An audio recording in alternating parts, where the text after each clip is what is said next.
Are you ready to launch your career to new heights? Visit careers.dish.com/technician now and uncover a world of exciting opportunities waiting just for you. From cutting-edge technology to a supportive work environment, Dish has everything you need to thrive. Don't wait any longer to kickstart your next opportunity. Apply today and join the Dish family where innovation meets opportunity. Visit us online at careers.dish.com/technician. Your future starts now.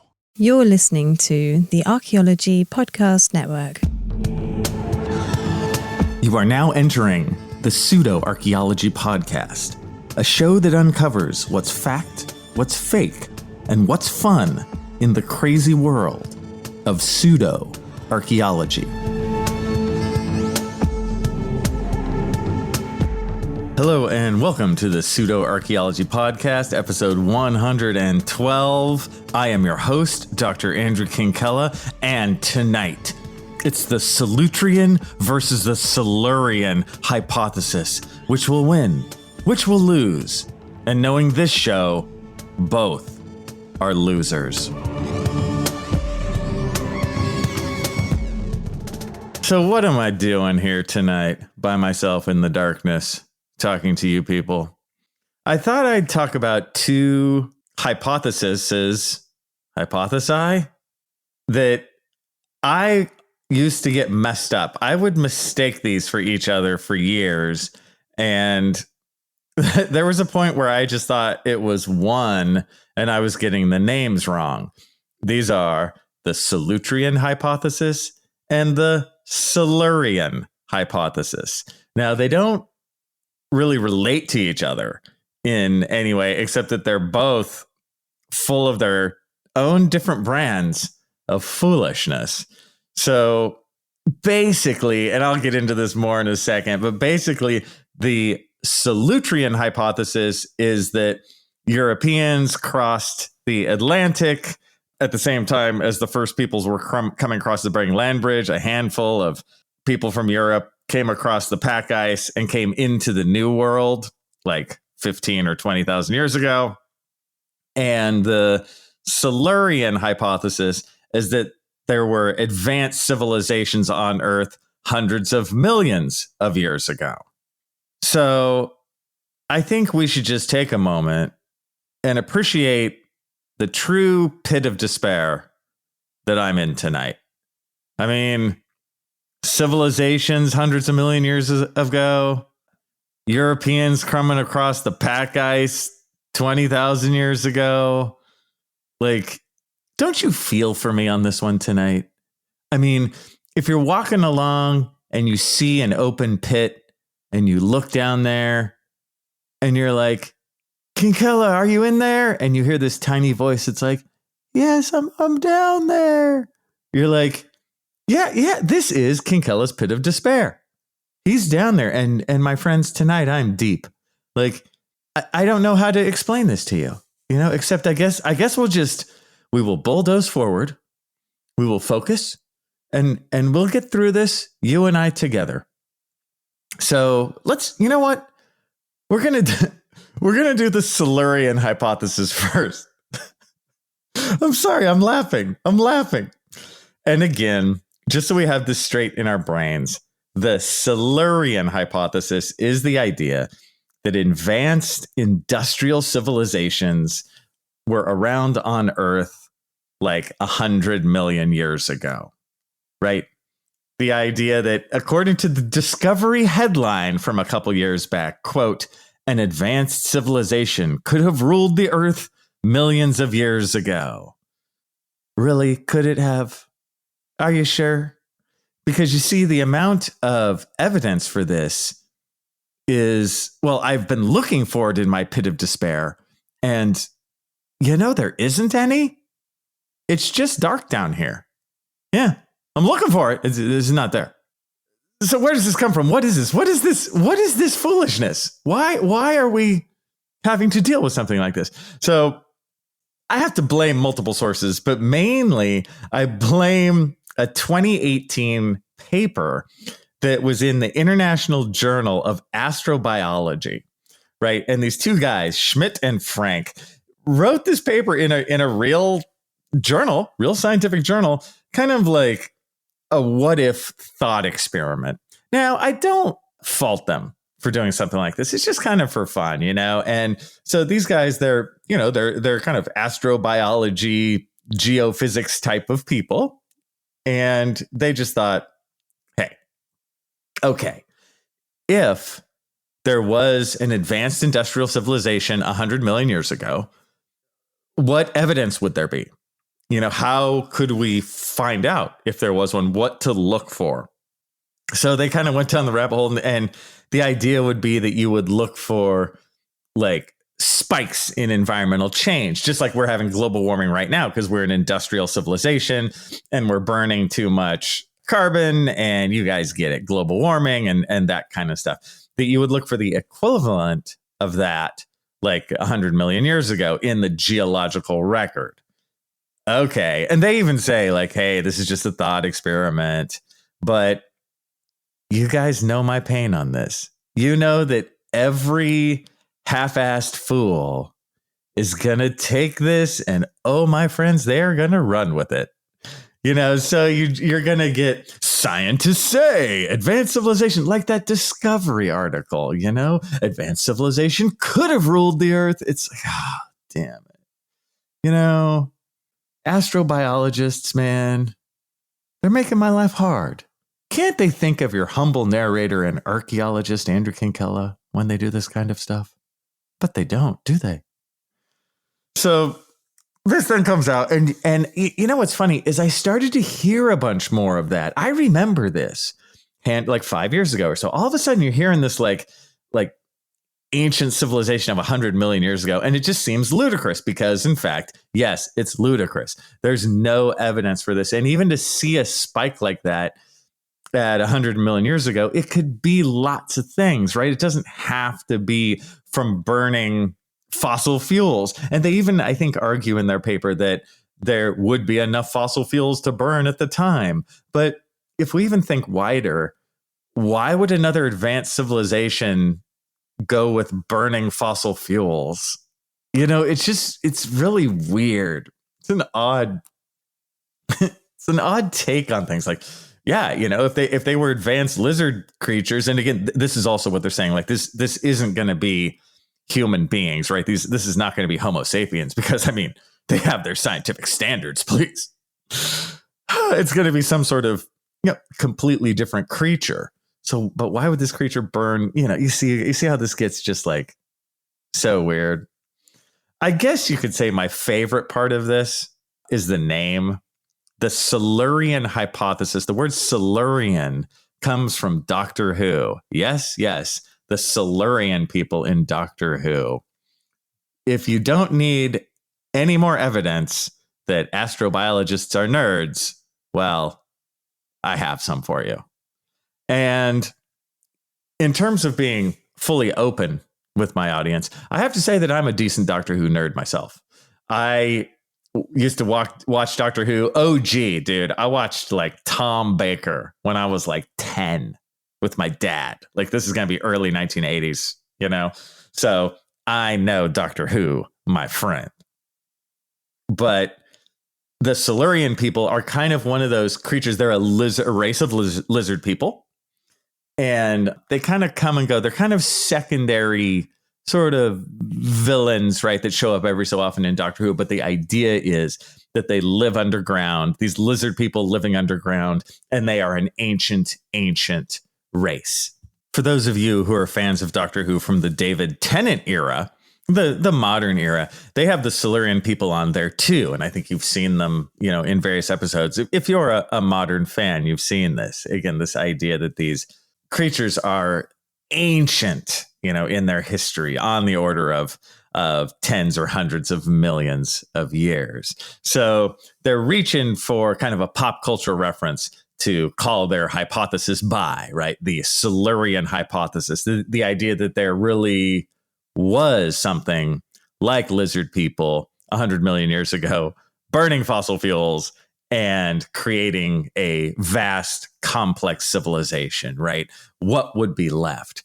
To add an extra wrinkle in a very wrinkly situation, they also talk about, well, since the Earth has life on it and the life is so kind of, it has a big interplay with the surface of the Earth, right? Life on Earth. I mean, trees grow and the roots go down, and we basically break a lot of things up as we use it, right? They said, because life on Earth kind of destroys stuff as it lives on the Earth, it might be better to look for evidence of the Silurians on the moon or Mars. You heard it here first, except you actually really heard it in the paper in 2018. But yeah, so if we were really thinking wide, the Earth, man, it's too hard to see. You'll see it better on Earth or Mars.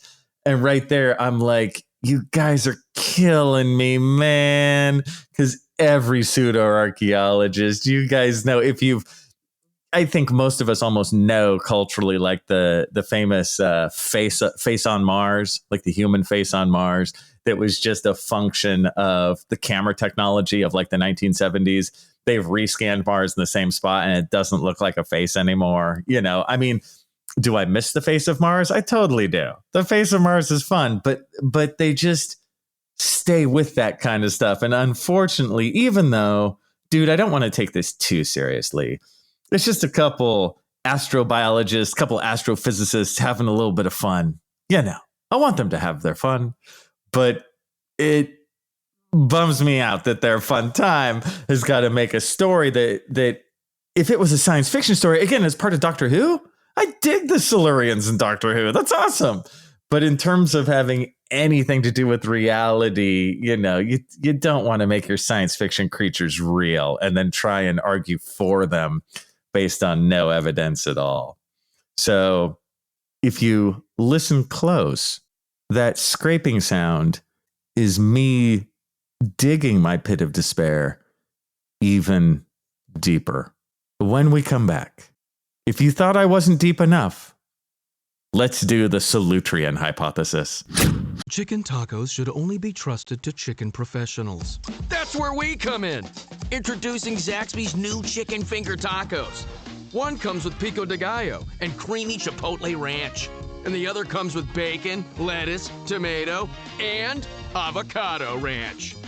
Chicken experts since 1990. Chicken taco experts since now. Order yours today in the Zax Rewards app. Woo, saucy! Zaxby's. Introducing Zaxby's new chicken finger tacos. One with pico and creamy chipotle ranch, and the other with bacon and avocado ranch. Chicken experts since 1990. Taco experts since now. Woo, saucy! Zaxby's.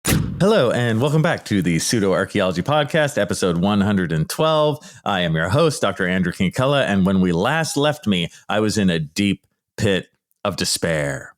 Now, as a very poor idea to help me out in my deep pit of despair, I thought I would talk about the Solutrean Hypothesis. And again, on the show tonight, we're talking about the two hypotheses of the Solutrean Hypothesis and the Silurian Hypothesis. We just went over the Silurian. Let's check out the Solutrean. So what is the Solutrean Hypothesis? Basically, it's the idea that while we think of peopling the New World as having come over the Bering Land Bridge, right? And we've talked about this in past episodes. How did the first people get here?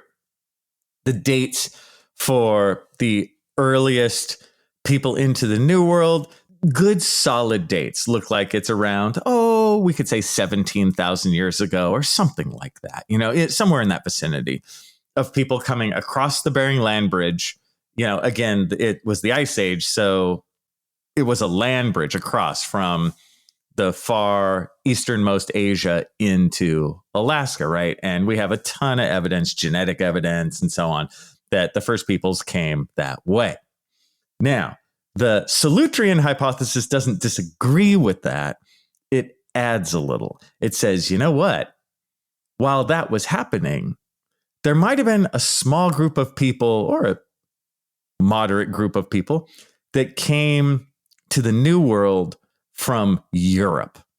And the idea is that they followed the pack ice from the continent of Europe, from like France, going up to the north, across the pack ice, and then ultimately down into the New World, coming to the East Coast. Right now, that idea came about. It began in the 1970s. The most famous archaeologist who kind of was the ringleader of this idea is a guy named Dennis Stanford. I just saw that Dennis Stanford most recently died, and that's a sad thing. It was nice to have you around, Dennis.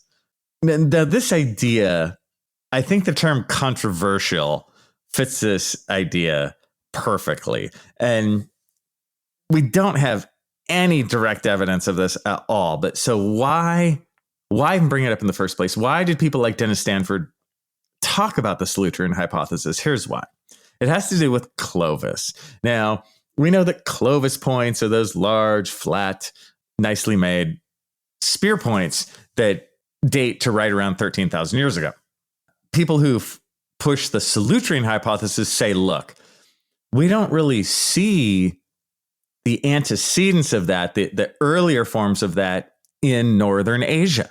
You don't really see them there, but we do see some spear points that look a lot like Clovis in the Solutrean region of France. So that's where they get the name Solutrean, right? From the Solutrean region of France. And when you look at the spear points, they do look similar. You got to give them that. The Solutrean points look decently similar to Clovis. Fair ball. The Solutrean points date to around 21,000 years ago. So quite a bit earlier than Clovis. We got to remember, Clovis is 13, right? So this is a decent, 8,000 years older or something like that? Kind of old. It's kind of not too precise. And that's where stuff starts to fall down a little bit. As we look further, it starts to not feel so good. Again, is there any evidence that the Solutrean peoples sailed or had watercraft stuff? There's just like no evidence of that. It would have to be that this technology diffused out to other cultures further north and then across the Atlantic. That's really hard to deal with, right? And you just don't see the evidence for it, my friends. There's just not much there besides going, hey, look, these 2 points look pretty similar. And in terms of, hey, if European people were here during that time, wouldn't we see maybe some DNA markers of them? The idea being that they would have had interbred with native peoples, and so modern Native American groups would be mostly of Asian descent, but you'd have a little sprinkling of the European stuff. And you just don't see it. Now, I will say with the DNA stuff, sometimes you do see a sliver of like European bits and bobs in native culture, but why? It's not from the Atlantic side. It's because Beringia, the area of the Bering Land Bridge, is like a funnel. And it's sucking in people not just from Southern Asia, but from Northern Asia and across as well. So you have to look at Beringia again as sucking in peoples from across Asia, not just from below. It's funny. I think we think of it as more Southern Asian groups kind of going up and over because we look at maps that are drawn with north up. If you look at a map on the wall, it just seems like people would walk up and over because of the way you're looking at an image of the earth. But if you're actually on the ground, it's more like a funnel, right? Or if you look at a globe from that angle, you'll see that sort of all of Asia kind of can funnel down into that point that would be the Bering Land Bridge. So my point being, you can get genetic markers from that Europe just about by way of the Bering Land Bridge, if you get what I mean, right? You're sucking different peoples all the way across and then down. So it's going to come from that side. It's not coming across the Atlantic. as much as I want to believe this, I do have to be honest with you that when I first heard the Solutrean hypothesis, I thought that it had like a 2% chance of being true, and I first heard it a long time ago, like 20 years ago or something. And I was like, oh, that could be the idea that just a sprinkling of people maybe came across. I thought that the Clovis thing as being related to Solutrean points, pretty far-fetched. And I will say that as time has gone on, that 2% has faded into 0.002%, right? Meaning the more I hear, the more I look at it, the more it just doesn't seem to work. And you know what? I don't want to throw Dennis Stanford under the bus totally, though. See, he was trying a serious thing, but he was trying it with very, very little evidence. It was simply just a comparison of two artifact types. And I think one of the big problems is he was doing the same thing that pseudo-archaeologists do when they compare pyramids. If you look at a Maya pyramid and an Egyptian pyramid, you go, hey, look, those pyramids are the same. They must be related. But then when you look closer, they're really not the same at all. And they're from two completely different time periods. Clovis and Solutrean points, yeah, at a glance, you go, oh, they look pretty similar. But then as you look closer, you're like, ooh, these points are kind of different. Clovis has a fluted base, and which is one of its main characteristics, and Solutrean points don't. And they're like 8,000 years different in time. You see what I mean? It really starts to fall apart. But I do think it's a time when science is doing what science is supposed to do. There's a hypothesis that comes up, the Solutrean hypothesis, right? And through testing and as more data comes along, we kind of go, yeah, it doesn't really work at all. We're going to let it go. So that's kind of where I would put the Solutrean hypothesis at this point. On top of everything else, thinking about people in kayaks crossing the pack ice, you guys realize that's where the Titanic bought it? You know what I'm saying? That's not a place for a kayak to go cruising. I don't want to take my kayak lessons in the North Atlantic. I know you can call me a wuss, but it just, you see how this just fades as you look closer. It's like, ooh, good try, but that's a miss. That is a total swing with a miss. So with that, I think we can just sort of remember the good old days when we talked about the Solutrean, and then we can just let it fade into its good night. When we come back, my closing thoughts on the Silurian versus the Solutrean. Shop Plato's Closet tax-free August 2nd through 4th for back-to-school styles. We sell the trendy, gently used styles you need to make a difference in the world and in your wallet for back-to-school shopping. Save up to 70% off regular retail prices by choosing recycled styles. Save even more when you shop tax-free this weekend. Make a change that others can respect and repeat. Shop Plato's Closet in North Charleston and West Ashley this year for your back-to-school looks. Plato's Closet, located in West Ashley on Sam Rittenberg Boulevard and North Charleston on Rivers Avenue. Introducing Zaxby's new chicken finger tacos. One with pico and creamy chipotle ranch, and the other with bacon and avocado ranch. Chicken expert since 1990. Taco expert since now. Woo, saucy! Zaxby's. All right. Welcome back to the Pseudo-Archaeology Podcast, episode 112. I am your host one more time, Dr. Andrew Kinkella, and we are discussing the Solutrean versus the Silurian Hypothesis. And we are here to listen to my closing thoughts on this, my friend, my final little 2 cents on which one's worse. And you know what? I have fun with this. One of the fun things in the pseudo-archaeology world is talking about what's the worst of all, And as I've discussed on previous episodes, I think the very worst idea in all of pseudo-archaeology is still ancient astronauts, right? Ancient Maya astronauts. That's the worst one. That is the number one winner of the Stupid Medal of All Time award. Now, this This one's more complicated, right?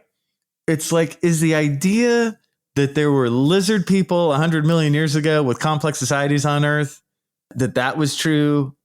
Or the idea that people came across from Europe into the New World like 20,000 years ago? Or if that's true, which one's worse? Like on the surface, which one would you say?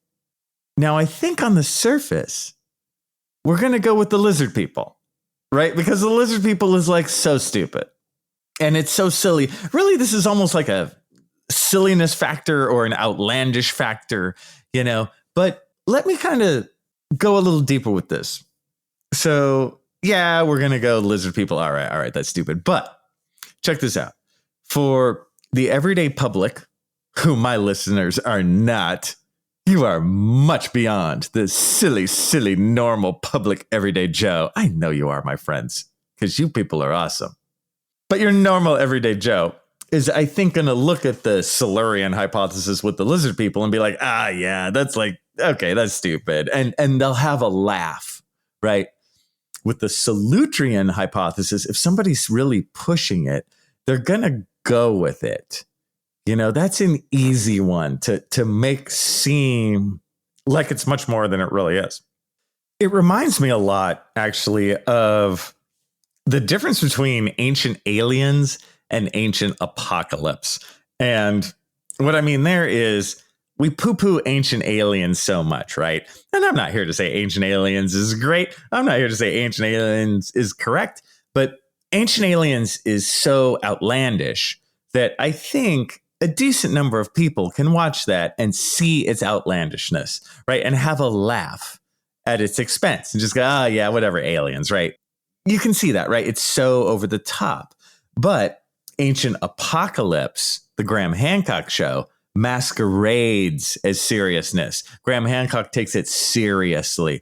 People who watch it take it seriously. The thousands of people who hate me on my YouTube channel took it seriously, right? And so that's the problem. Between those two, I would say ancient apocalypse is worse because it lies to people much more. The lie is much more harmful, right? Because it's making people believe total false things that they think of as history and as fact. Whereas ancient aliens are like, yeah, you know, hey, aliens, it was fun. I needed something fun to watch on a Friday night.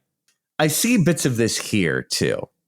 While the Silurian hypothesis can be a pain because, like that stupid Discovery article, you know, it's there just for clickbait, and people will look at it and go, civilizations 100 million years ago, lizard people, we should go look for them on the moon. It sort of goes away after a while, you know, it doesn't hurt too much. This is sort of silly. But the Solutrean hypothesis, you know, this idea that Europeans came a long time ago, you can see how that can be sort of bastardized and used by like the Aryan nation, you know, to say that like white people have always been here or something like that. Or it can be easily shown to have much more scientific depth than it really does. You know, it's when in the end, it's really just a decent example of hyperdiffusion. You know, the idea that everything's interrelated, the idea that these points over here in France are related to these points over in America when they're just not, right? And you know what? I'm going to throw a bone, though, to the Solutreans. I'll even say this. Let's say they made it. Let's say that like 4 guys in a kayak did come over. And I'm not even talking about the points because, you know, that Solutrean points are related to Clovis points because they're just not. Like, let's just go no on that. But let's just say that somebody from Europe by way of the pack ice, I don't know, got to North America 10,000 years ago. It just doesn't matter, right? It was just culturally meant nothing. It meant nothing to the history of human beings in the New World. So it's fun to think of. Did it happen? No. But as I said before, I'll give it a 0.0002 chance, right? You're sort of rooting for it because it's a fun story. But dude, nobody made it across. I feel similarly when people ask me about Polynesians. did like ancient Hawaiians make it to the West Coast? The short answer is no. And the longer answer is, I mean, if they did, it just had no bearing on modern Native history. And by modern Native history, I mean the history of Native groups throughout the ages. It didn't mean anything, right? That one boat washed ashore the one time or something like that. So, as always, I'm here to bum you out and tell you that really interesting stories are not true. Why do you listen to me? I guess if there's a silver lining, which I really can't see from my pit of despair, but I'm pretty sure it's out there. It is, again, that the Silurian hypothesis is so outlandish that nobody's really going to take it seriously. And the Solutrean hypothesis has been disproven by good science. And with that, I'll see you guys next time. Thanks for listening to the Pseudo-Archaeology Podcast. Please like and subscribe wherever you like and subscribe. And if you have questions for me, Dr. Andrew Kinkella, feel free to reach out using the links below or go to my YouTube channel, Kinkella Teaches Archaeology. See you guys next time. This episode was produced by Chris Webster from his RV traveling the United States, Tristan Boyle in Scotland, DigTech LLC, Culturo Media, and the Archaeology Podcast Network, and was edited by Chris Webster. This has been a presentation of the Archaeology Podcast Network. Visit us on the web for show notes and other podcasts at www.archpodnet.com. Contact us at chris@archaeologypodcastnetwork.com. Shop Plato's Closet tax-free August 2nd through 4th for back-to-school styles. We sell the trendy, gently used styles you need to make a difference in the world and in your wallet for back-to-school shopping. Save up to 70% off regular retail prices by choosing recycled styles. Save even more when you shop tax-free this weekend. Make a change that others can respect and repeat. Shop Plato's Closet in North Charleston and West Ashley this year for your back-to-school looks. Plato's Closet, located in West Ashley on Sam Rittenberg Boulevard and North Charleston on Rivers Avenue. .com.